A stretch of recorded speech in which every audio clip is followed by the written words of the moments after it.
Big E provides an update after suffering a broken neck on Friday Night SmackDown this week. Vince McMahon was reportedly very hands-on in the writing and production of SmackDown as we're on the road to WrestleMania. We have an update on who's going to reveal the WrestleMania 38 set. Alexa Bliss comments on a possible run in NXT, plus a match has been put on WrestleMania Saturday. All this and more in today's WWE news.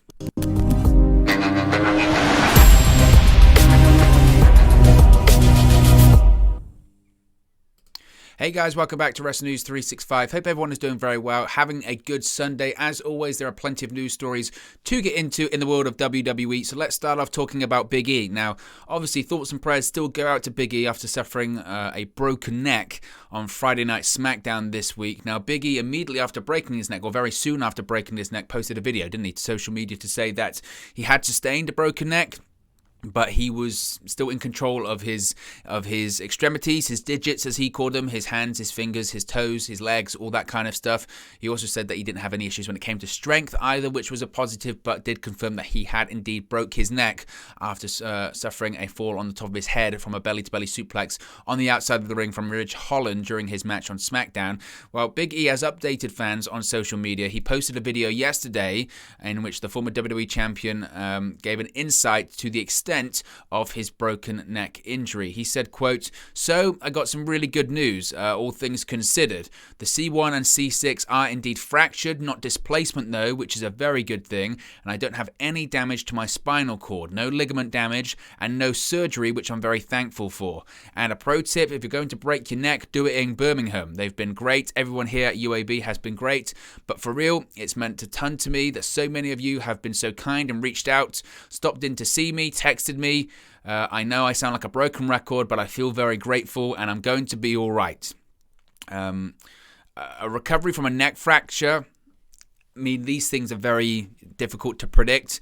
Some people are saying it can take between 8 to 12 weeks, so that's about 3 months. Could take a bit longer, we don't know. The positive thing is that in terms of, I mean, it sounds strange to say in terms of a broken neck not being severe. Every neck injury is severe, but you have someone like, say, Ricky Starks had a similar situation, right, in AEW. He had a fractured neck, and he was out for, about 3 months or so, and it looks like hopefully this will be a similar situation to Big E, and Ricky Starks is back and working. He was in a ladder match last weekend, and here's hoping it's the same when it comes to Big E.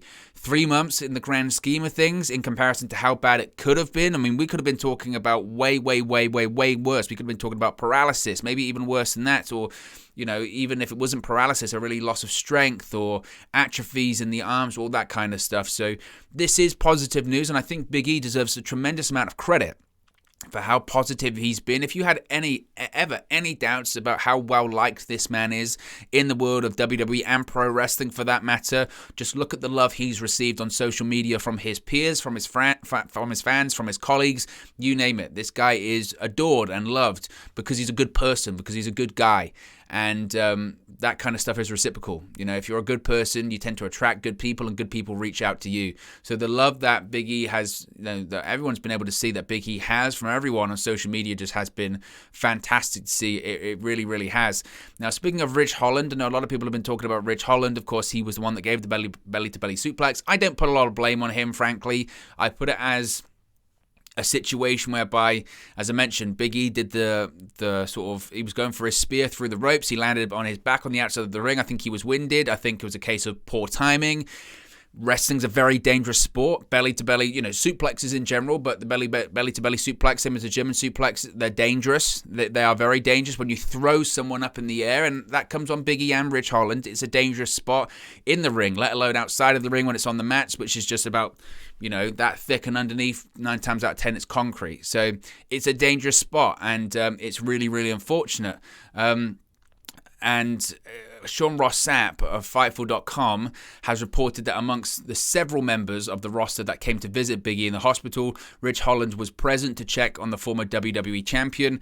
He said, quote, "Ridge Holland visited Big E in hospital to check on him last night. Several members of the roster also joined. Big E is a beloved fella.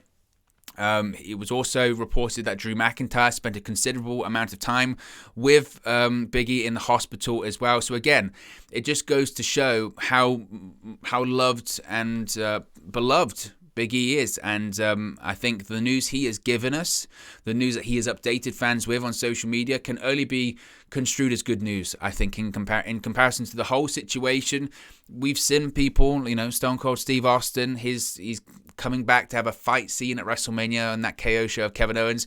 His career was cut short because of a neck injury, right? The Owen Hart piledriver at SummerSlam 1997. Steve Austin didn't have the surgery till way later, actually, but he rehabbed and came back when he really probably shouldn't have. Edge, career cut short because of the neck injury. Kurt Angle, we know his history of neck injuries. You've got people like Jason Jordan in WWE had neck injuries and never came back. You've got people like Tyson Kidd, who was lucky. He is lucky to be alive. You've got people like Droz that were paralyzed. I mean, neck injuries, spinal cord injuries are no joke. Thankfully, as Big E mentions, he's got a couple of fractures to his vertebrae. But in reality, when we're talking about spinal cord injury, he doesn't have any. He can move his arms. He can move his legs. His strength looks to be okay, and that's a positive. So in a really, really bad situation, it looks to be a positive one. And as I mentioned, if you were ever in any doubt of how beloved Big E is, just look at the love he's receiving on social media, and I think he's a testament to himself of how of a positive attitude he has displayed on social media. And throughout all of this, he deserves a tremendous amount of credit. And thoughts and prayers still go out to him because he's going to be on this road to recovery, but hopefully he'll be back and better than ever sooner than later. Now, let's talk about SmackDown on Friday, and reportedly Vince McMahon, as he always is, you get this story every so often because Vince McMahon, especially on the road to WrestleMania, is a total control freak, but that's the situation with Vince McMahon. WWE Chairman and CEO Vince McMahon was said to be very hands-on with Friday's SmackDown on Fox, including with the show-closing brawl between Ronda Rousey and SmackDown Women's Champion Charlotte Flair. Now, the brawl was pre-taped and inserted into the end of the broadcast, according to PW Insider. McMahon was being hands-on throughout the day, which led to a number of segments being changed and being shifted around. It was noted before how WWE previously announced WWE Women's Tag Team Champion Queen Zelina Vega versus Sasha Banks for the show, but early afternoon on Friday, it was changed to Vega and Carmella versus Banks and Naomi in a non-title match. SmackDown ended up featuring Banks and Naomi getting the win over Natalya and Shayna Baszler, with the champions watching from ringside. When you see things that, when it's, I remember when SmackDown used to be on a Tuesday, SmackDown Live, when they were both on USA Network, and you would have some situations where it would be pay-per-view on a Sunday, Raw on a Monday, SmackDown on a Tuesday. It got to a point where it was laughable. I remember in 2019 where it was laughable, right? Where whatever was advertised for SmackDown wouldn't happen. It would change an hour before the show. It would all the time. Whatever was advertised never made it to air. And whenever you see those changes and you go, that doesn't make any sense, didn't they advertise this or didn't they do that? It means Vince McMahon changed it. And he's the only one that's got the power to change it, by the way. So when you see stuff like that advertised that changes, it's because Vince McMahon changed it. And I had a point in that during that period of time in 2019, when you had all of those changes to SmackDown before airing, that I said, like, the writer's job in WWE is just so redundant, because they do spend, it might not seem like it, but they do spend 5 or 6 days writing the show, preparing for the show, pitching ideas, coming up with ideas, brainstorming ideas, writing promos, writing segments, writing pre-tapes, you name it. And then for the day of the show, just a couple of hours before, it gets ripped up and told, rewrite it, do it again, do something different. How demoralizing is that? And people will say, well, it's their job and all this kind of stuff, but every single week? Because whatever you're writing in the days prior to it is redundant, because it doesn't matter. It does not matter what I write now, because I know in a couple of days it's going to be changed anyway, which just seems crazy when you really think about it, to be honest with you. But that's the situation. That's the life of a WWE writer. Let's talk about WrestleMania briefly. The WrestleMania set. Everyone's always very excited about the WrestleMania set. I am. I enjoyed the one last year. I thought the one last year was pretty good. If I recall correctly, that was the pirate ship, wasn't it, I think? It's one they really wanted to do, I think, at WrestleMania 36. I wasn't a fan of the set at WrestleMania 35. It was just the giant video wall, which was disappointing. WrestleMania 34 was a really good one in New Orleans. I enjoyed the WrestleMania 34. They had sort of the mask kind of thing, didn't they? WrestleMania 33, when you had the... what's it called? The Ultimate Thrill Ride was what it was, and it was like an amusement park. That was good. They've had some good ones over the year. I like the WrestleMania 30, 1 and 2 with the X's. WrestleMania is that time of the year where You know, you get the set. I remember a time, and this is going to probably, and I know I sound like I'm moaning here, but I remember a time where every single pay-per-view had its own custom set. You know, if it was Judgment Day, it had a custom set. If it was Vengeance, it had a custom set. Bad Blood, you had the big blood drop, or the Great American Bash had its own set. All of these ones, Backlash, when it had those big metal things that came in and out. You know, every single pay-per-view felt unique because you had a different presentation and a different set, and we just don't see that nowadays. So WrestleMania does feel special because it's got this big and elaborate set, which is always great to see. Now, speaking of the WrestleMania 38 set, Dude Perfect will be unveiling the set of WrestleMania 38 following the WWE 2K22 launch celebration. Big E met with and invited the group to reveal the set of WrestleMania 38 in Dallas. The annual event is set to take place over 2 nights, of course, on April 2nd and April 3rd, 2022. This is what WWE said, quote, "The grandest stage of them all will be unveiled in style as WWE superstar Big E invited Dude Perfect to reveal the set of WrestleMania 38 following their WWE 2K22 launch celebration." I always enjoy those videos. It's always a bit interesting. They'll probably, chances are, reveal it either the day of, early on WrestleMania Saturday, or probably on WrestleMania Friday. They might even do it on WrestleMania Thursday, because I'm assuming they're probably either, because it takes a while to set these sets up, they're probably there already, beginning the construction work for it.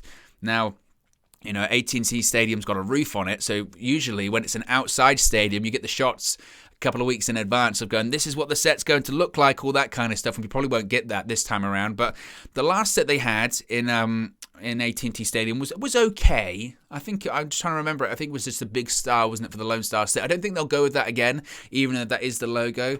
There probably will be some star themes, I guess, but it was okay. I'm not sure it was the best WrestleMania set. And to be honest, the last WrestleMania at AT&T Stadium, WrestleMania 32, was not great, thinking about it. The matches it had, I enjoyed Jericho versus AJ Styles. The ladder match that opened the show was pretty good. You know, Taker, Shane McMahon had Shane falling off, but as a match in general, it was okay. I mean, the main event, the crowd was tired. They didn't want Roman Reigns to win. There was a lot of matches there that were just kind of like, meh. It wasn't the best WrestleMania, so hopefully it'll be better because it's spread across 2 nights this year. Alexa Bliss said she'd be open to a run with the WWE NXT Women's Championship. During a launch stream for the new WWE 2K22 video game, she appeared on the panel. As she was introduced, the host of the stream, Peter Rosenberg, pointed out how she is a multi-time champion and has essentially held every title in WWE. He said, quote, "It's all true. Are there any titles you haven't won?" Bliss hesitated for a moment and then noted, "NXT. I have not won the NXT Women's Championship." Liv chimed in and said, "Hey, you never know." Alexa said, "You never know, you never know. You never know. Look what's going on there right now," Rosenberg said, referring to Dolph Ziggler capturing the championship. You never know. I mean, to be honest, if it meant that Alexa Bliss had something to do at WrestleMania, I wouldn't be totally against it, but I doubt that's going to happen. They're not going to have Alexa Bliss that involved in NXT. I find it staggering, to be honest with you.